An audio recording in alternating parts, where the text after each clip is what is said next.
యేసుక్రీస్తు పరిశుద్ధ నామంలో మీ అందరికీ శుభములు. ఈరోజు కీర్తనల గ్రంథం 28వ అధ్యాయం చదువుకుందాం.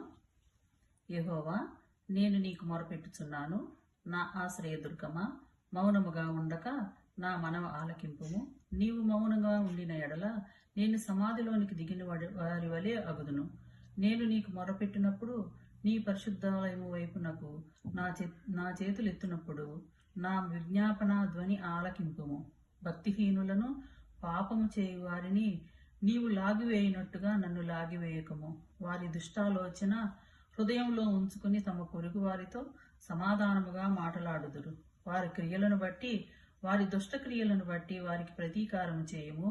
వారు చేసిన పనిని బట్టి వారికి ప్రతీకారము చేయము.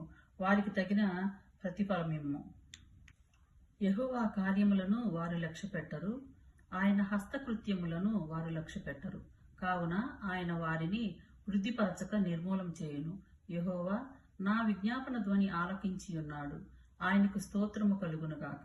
యెహోవా నా ఆశ్రయము, నా కేడము.